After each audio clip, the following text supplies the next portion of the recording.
Magandang araw sa lahat. Ako nga pala si Anika J. L. Oregas. Tara na at samahan ninyo ako para sa bagong kaalaman. Ating tatalakayin ngayong araw ay ang aspekto ng pandiwa. Bago tayo magsimula sa ating kapanapanabik na aralin ngayong araw, alamin muna natin ang mga layunin o na kailangan nating makamit sa pagtatapos ng ating klase.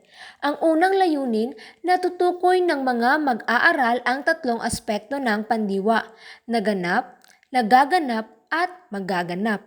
Pangalawa naman, maipapaliwanag ang mga anyo ng pandiwa ayon sa panahon ng pagkakaganap ng kilos. Pangatlo, magagamit ng wasto ang tatlong aspekto ng pandiwa sa pamamagitan ng pagbuo ng talata. Bago natin simulan ang ating panibagong aralin ngayong araw, may inihanda ako sa inyo na palaro. Ang laro na ito ay tatawagin natin sa kilos ko, galaw ko. Makinig ng mabuti sa salitang babanggitin ko at gawin ang tamang kilos. Tumayo kung ang kilos ay ginagawa pa lamang, pumalakpak kung ang kilos ay tapos na, at tumalon kung ang kilos ay gagawin pa lamang. Ang maling kilos ay walang puntos, samantalang ang bawat tamang sagot ay katumbas ng isang puntos. Ang may pinakamaraming puntos sa huli ang siyang panalo. Malinaw ba? Ngayon simulan na natin. Ang unang salita, nagluluto. Pangalawa, kumain. Pangatlo, mag-aaral. Pang-apat, nagsusulat. Panglima, sumayaw. Pang-anim, maglalaro. Pang-pito, nagbabasa. Pang-walo, uminom. Pang-siyam, magtatanim. 10, nagtuturo. Magaling! Bigyan natin ang ating mga sarili ng isang masiglang palakpak. Ngayon, may napansin ba kayo sa mga salitang ginamit natin sa laro? Tama! Ano ang pagkakaiba ng mga salitang nagluluto, kumain at maglalaro? Mahusay! Paano ninyo nalaman kung tatayo, papalakpak o tatalon kayo? Napakagaling!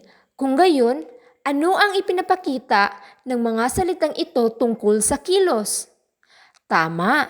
Ang tawag na ipinapakita ng pandiwa kung ang kilos ay ginagawa na, natapos na o gagawin pa lamang. Ito ay tinatawag na aspekto ng pandiwa.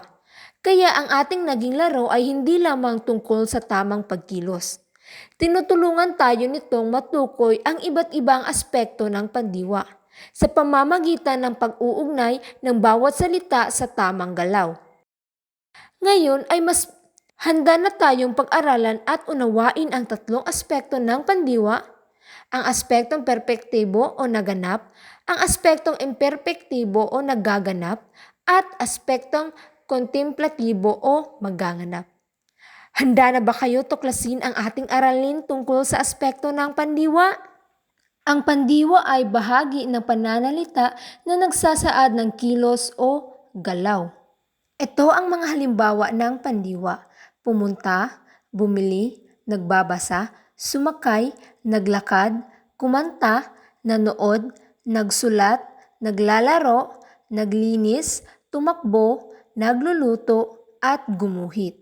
Ito ang mga salita na nagsasaad ng kilos o galaw. Dumako naman tayo sa aspekto. Ang aspekto ay tumutukoy sa panahon kung kailan nangyari, nangyayari, o mangyayari, o kung ipagpapatuloy pa ang kilos na naganap. Tatlong aspekto ng pandiwa. Una, perpektibo o naganap. Pangalawa, imperpektibo o nagaganap.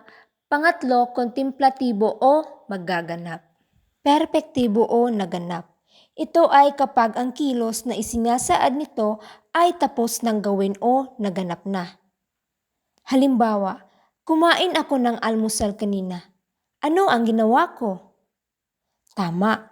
Tapos na ba ang pagkain ko o ginagawa pa lamang? Mahusay.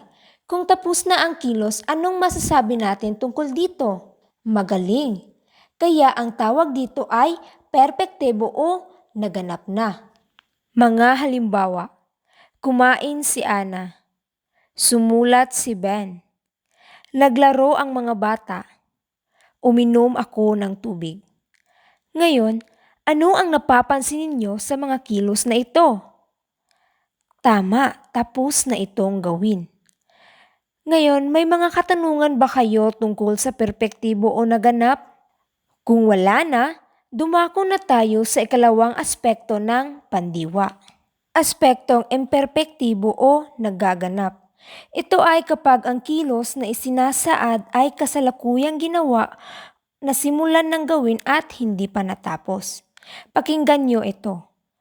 Kumakain si Ana ng almusal ngayon. Tapos na ba siyang kumain? Tama.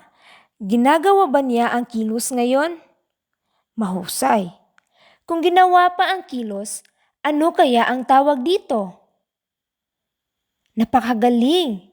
Ito ay tinatawag na imperpektibo o naganap. Ang imperpektibo ay tumutukoy sa kilos na kasalukuyang ginagawa o nasimulan na ngunit hindi pa natatapos. Mga halimbawa, kumakain si Ana, sumusulat si Ben, naglalaro ang mga bata, umiinom ako ng tubig. Ano ang napansin ninyo sa mga kilos? Tama, ginagawa pa ang kilos.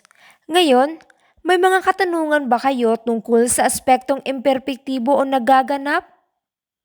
Kung wala na, dumako naman tayo sa ikatlo o panghuli na aspekto ng pandiwa, ang aspektong kontemplatibo o magaganap.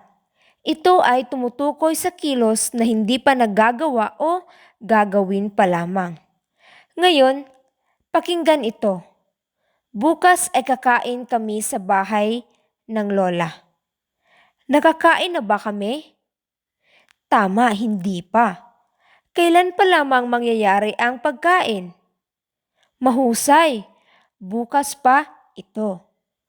Kung hindi pa nagagawa ang kilos at mangyayari pa lamang, ano kaya ang tawag nito? Tama, ito ay kontemplatibo o magaganap. Ang kontemplatibo ay tumutukoy sa kilos na hindi pa nagagawa at gagawin pa lamang. Ang mga halimbawa, kakain si Ana, susulat si Ben, maglalaro ang mga bata, iinom ako ng tubig. Ngayon, ano ang napansin ninyo sa mga kilos? Mahusay, hindi pa ito nagagawa at gagawin pa lamang. Ngayon, may mga katanungan pa ba kayo tungkol sa kontemplatibo o nagaganap? Kung wala na, dumako na tayo sa gawain 2. Panuto. Makinig at basahin ang pangungusap na ipapakita ng guro sa screen. Pangalawa, tukuyin ang aspekto ng pandiwang may silungguhit. Pangatlo, sabihin ang tamang sagot noon kung perpektibo o naganap, ngayon kung imperpektibo o nagaganap, at magaganap o kontemplatibo kung magaganap ito. Mga pangungusap. Una, si Ana ay kumain ng almusal bago pumasok sa paaralan. Pangalawa, ang mga bata ay naglalaro sa palaruan ngayon. Pangatlo, bukas ay magsusulat si Ben ng liham para sa kanyang guro. Pang-apat, si Liza ay nagbasa ng isang kwento kagabi. Panglima, mamaya ay maglilinis kami ng aming silid-aralan. Pang-anim, si Carlo ay umiinom ng gatas habang nanunood ng aralin. Pang-pito, ang aming pamilya ay namasyal sa parke noong linggo. Pang-walo, sa Sabado ay magtatanim kami ng mga gulay sa bakuran. Pang-siyam, ang aking kapatid ay gumuguhit ng larawan para sa kanyang proyekto ngayon. Pang-sampo, sa susunod na linggo ay bibisita kami sa aming lolo at lola. Ngayon, dito natin malalaman kung tama ba ang inyong mga sagot dahil sasagutin natin ito. Ang una ay kumain. Ito ay perpektibo o noon dahil tapos na itong gawin o tapos na ang kilos.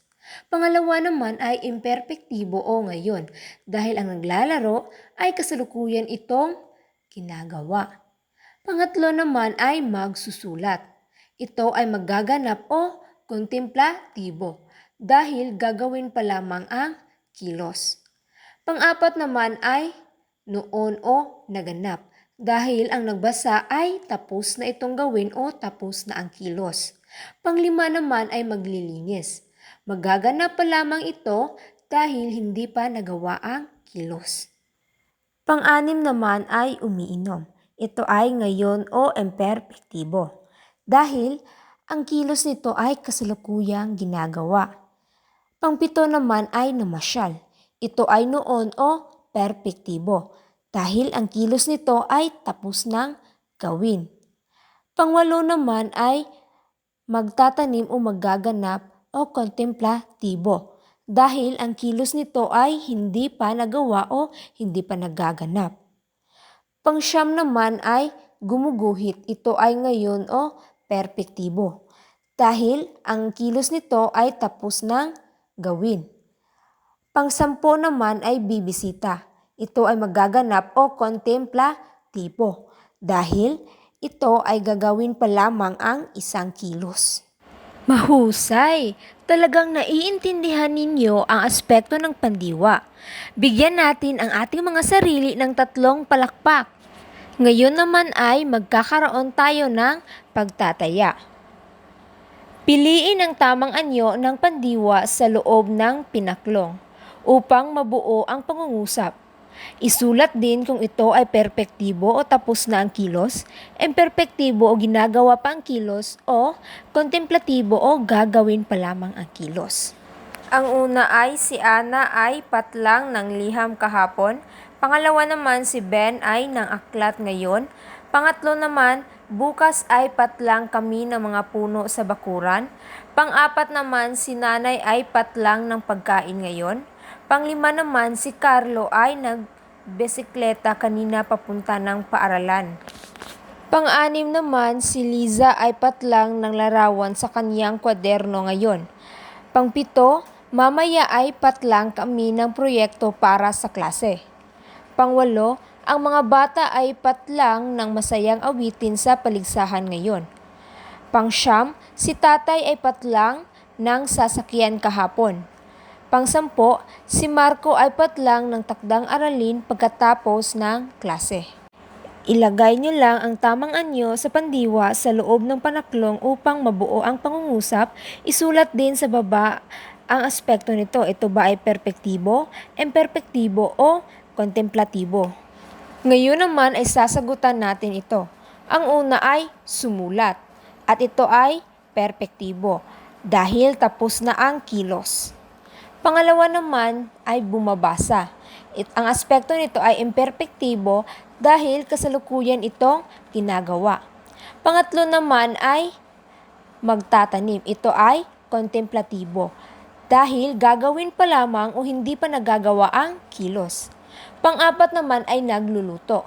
Ito ay aspektong imperpektibo dahil ang kilos ay kasalukuyan itong ginagawa. Panglima naman ay sumakay. Ito ay perpektibo dahil tapos na ang kilos.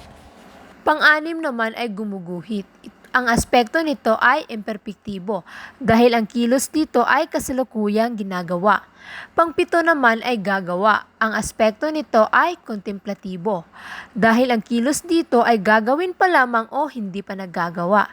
Pang-walo naman ay umaawit. Ang aspekto nito ay imperpektibo dahil ang kilos dito ay kasalukuyan ding ginagawa.